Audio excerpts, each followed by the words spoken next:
get a nice little pull going here. Oh my God.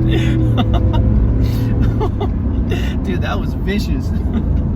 What is going on, guys? Welcome back to the channel. Today, we're sitting in my 2020 Ford F-150. All right, so this F-150 is an XLT. It's got the 5-liter Coyote motor in it, paired with the 10-speed automatic transmission with the tow mode. It has a Class 4 trailer hitch in the back. It's also got the chrome appearance package. So it's got the 18-inch chrome wheels, the chrome door handles, and the chrome style running boards. It's also magnetic gray, the exterior color. If you compare a F-150 like this one with the chrome package to a standard F-150, so one that has the black plastic trim, you can definitely see that the chrome appearance package is a significant upgrade, as the F-150 like this one with the chrome package definitely makes it look a little bit more classy and luxurious without it actually really being that much more classy or luxurious. This is also a Super Cruise, so it's got the 4 full-size doors, plenty of space as you can see in the back. It's also got the navigation system, the standard instrument gauge cluster panel, so you got your traditional speedometer, your tachometer, a couple other gauges like fuel level, and then your LCD screen in the center where you can monitor things like tire pressure, fuel economy. You can change the modes. This 10-speed automatic transmission came with the tow mode, so you can select different modes such as normal, sports, you got snow or wet mode, eco, and then also tow mode, right? So my background mainly comes from driving sports cars, right? I've mainly driven a sports car for the majority of my time being able to drive.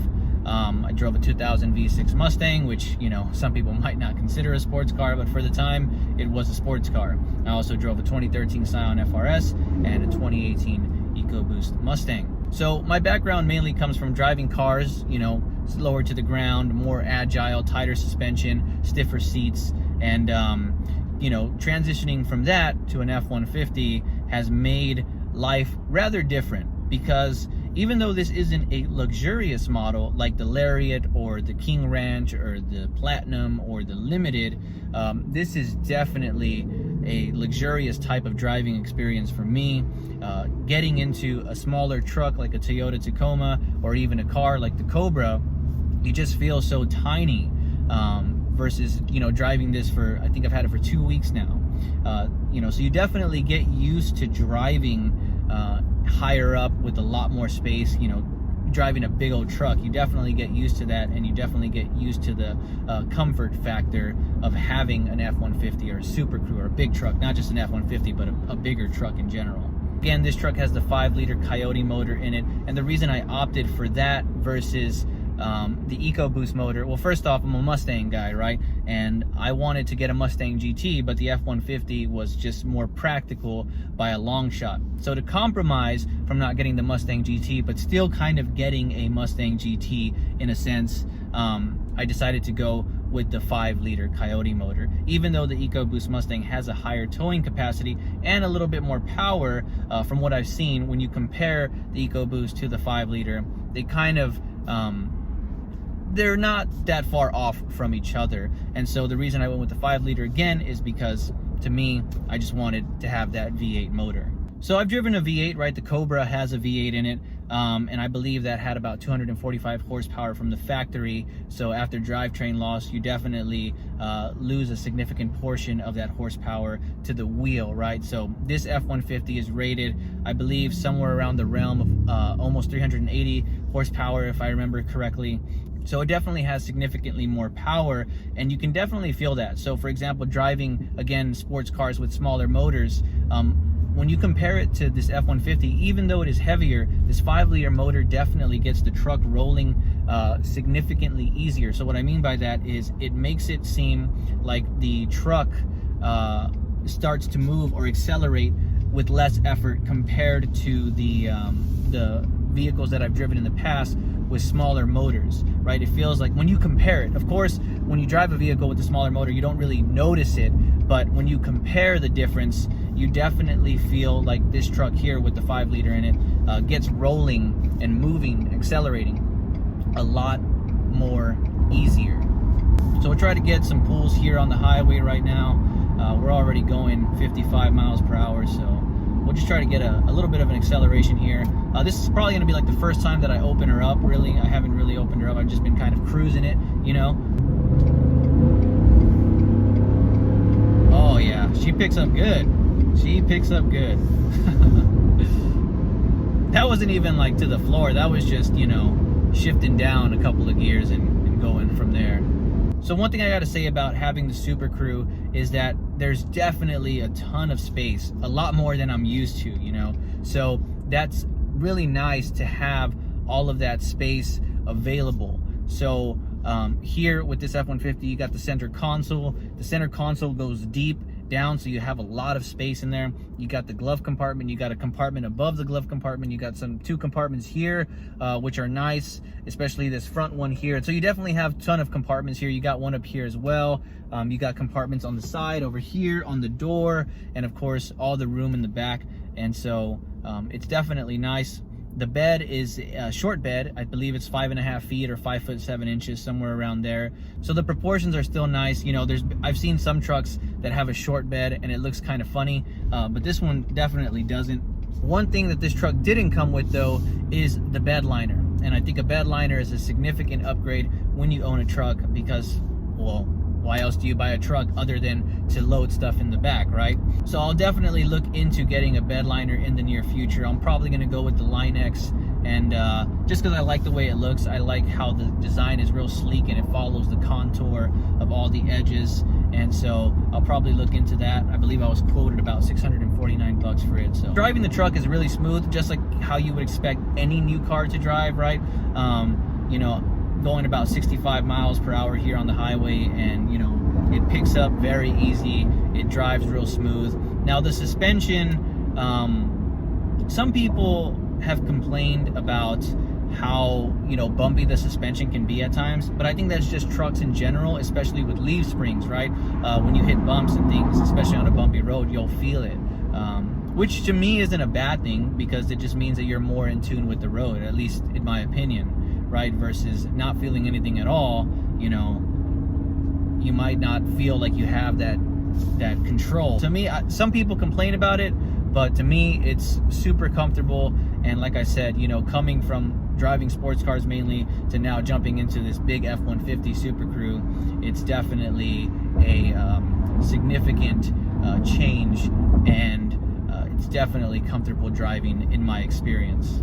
So far I haven't really done truck things yet. You know, I haven't even really used a bed. I haven't towed anything yet, but I believe this truck is rated with the towing capacity of 9,100 pounds. That's also based off of the 331 gear ratio that it has. This truck also has the feature to lock the rear axle. So you can also get other optional upgrades like trailer assist and all that. I didn't get that, but I did get the tow mode, so that's pretty cool to have that. But again, the towing capacity for this truck is about 9,100 pounds. At least that's what the brochure says. So the interior overall is nice. I really like it. I can't compare it to the other competitors like the Chevy Silverado or the Dodge Ram, because I've never really looked in those trucks. I've never really cared to own any of those trucks either. I've just always been a Ford person. Ford has always been in my family ever since I was younger, so you know, it just made sense for me to just jump into a Ford, right? But overall, the interior is nice. The interface is pretty easy. Again, this is a lower tier model, right? So it's not the higher end models that you can get, which probably have more buttons and things that you can press and an even more complicated layout. But this one here is pretty user friendly. There's not much to choose from. You got your AC controls, you got your stereo controls, you got also this connector on the side. You got your 12-volt connector like your regular cigarette lighter. You got one here, but then you also have a 110-volt connection on the side, and you have also one in the back, so that's pretty cool. You also got AC vents in the back, which is nice for the rear passengers. And yeah, other than that, you got a bunch of compartments and stuff. And I believe you have a compartment here, which is meant for like cigarettes if you're a smoker. I wish they would have made that compartment more for like a phone rather than cigarettes, because, well, I don't smoke, so to me it's kind of useless. Maybe you could throw a key there or some change, I don't know, but to me it's too small of a compartment in my opinion. But I guess if you do smoke cigarettes, it'll be a convenient place to store your pack of cigarettes. Other than that, this F-150 also has fog lights, so you can turn those on or off. You got your regular light controls. You also have the ability to control your mirrors like most vehicles do, electronic mirrors. These are just the standard mirrors. They're not the towing mirrors or anything like that. But what's nice about this F-150, and I believe it's probably all F-150s, and I think more vehicles are starting to incorporate these features in terms of, you know, them just being standard on every car. It's got the assist, the side view mirror assist. I don't know exactly what it's called, but if somebody's on the side of you, it'll illuminate a light letting you know that somebody's there. If you get too close to somebody, I believe it also signals an alarm letting you know, hey, you're too close to somebody. Another safety feature that this thing has is if you're traveling at a fast distance, right, or I should say if you're traveling at a certain speed but you're approaching the car in front of you or an object in front of you at too fast of a speed, it'll also signal an alarm letting you know that you're on a pre-collision course. So these two features are really nice because they can prevent, you know, unnecessary accidents. I think most accidents are unnecessary, but definitely if you're distracted and you're not paying attention, and I think we've all been subject to this, right? And luckily I've never had an accident in this way, but if you're gonna, you know, crash into the car in front of you, this safety feature will let you know, hey, you know, you're about to hit somebody. Another cool thing is that you have the option to turn on the lights on the side view mirrors. So these side view mirrors have lights that illuminate down. So when you open the door, it'll turn on the lights, right, and illuminate the floor basically. But let's say you're driving or you're in your truck, it's at night, and you want to look down. And I guess this would be convenient for like off-road options, or if you're off-roading or something like that and you can't really see the floor, you can hit one of these buttons here, or both, have both of them illuminated, and you'll be able to see the floor. So that's one thing that I noticed about this F-150 that's really nice, is that it has plenty of light surrounding it. The third brake light on top, which I'm not sure if that's exactly what you call it, has the third brake light, and then it also has two white LED lights on it, right on the sides. And those two LED lights, I think they're LED, illuminate the back really nicely. And then you also have the lights on the side view mirrors, and so it looks like the whole truck is illuminated, you know, around itself rather nicely at night. Another feature that I haven't seen before, this is the first time I'm seeing it, and I don't know if it came on previous models or maybe it's been on other types of trucks, but it also has LED lights in the bed towards the rear that illuminate forward, and you can turn those on here as well. So if you're looking for something in the bed of the truck, or you drop something, it's at night, you can turn those lights on, and again, you have plenty of lights in the bed to be able to look for things at night. So the transmission is also nice. I wanted the 10-speed automatic transmission. I believe it is the 6R80 that also comes with this F-150, which is a pretty stout transmission. I believe that pretty much all F-150s come standard with the 10-speed automatic transmission now. The only exception being the lowest tier of the F-150 that comes with, I believe it's EcoBoost motor still, but it's kind of the lowest of the lowest bare bones F-150 that you could get. It comes with I believe it's a 6-speed or 4-speed automatic transmission, but that's the only exception. Every other F-150 will come with a paired 10-speed automatic transmission to its engine. So driving in the city with the 10-speed automatic transmission, I think this is just of automatic transmissions in general, but there's different points where you can feel the shifts, right? Sometimes you feel it, sometimes it's really smooth. So there's a little bit of inconsistency, and I guess it just depends on your driving style, on how the transmission shifts. I'm sure you can get to a point and learn how to make your automatic transmission shift smooth versus having it kind of like, you know, make jerky shifts. I don't want to say jerky because it's not jerky, but it's, you know, sometimes you can feel the shifts basically. Other than that, I gotta say, I love driving this F-150. I never thought I would really enjoy driving a truck, but I definitely have enjoyed driving this. I think my perspective of daily driving has changed dramatically. You know, in the past, I used to believe that, you know, driving was all about driving a vehicle that you thoroughly enjoyed to drive, right? Because as a person, to me, driving is very therapeutic. So that's something that I've always loved to do ever since I started driving, is I just love to drive, you know. And so for me, I always wanted to have a car that I love to drive, right? I always wanted a car that looked cool and, you know, that I would just enjoy driving. And I've always enjoyed everything that I've driven. And this F-150 is also nice because it's super practical, but I also love the way it looks, and I also love how it drives, and I've been enjoying it ever since. So would I recommend the F-150 to you if you're in the market for one? I definitely would. Again, I cannot speak for all the other F-150 models out there. I can really only speak for this one here, XLT, 5-liter motor, 10-speed automatic transmission. And I gotta say, it's, you know, it's comfortable, man. I like the V8. Right now I'm averaging about 17.2 miles per gallon. It's a pretty good mixture of driving in the city as well as highway.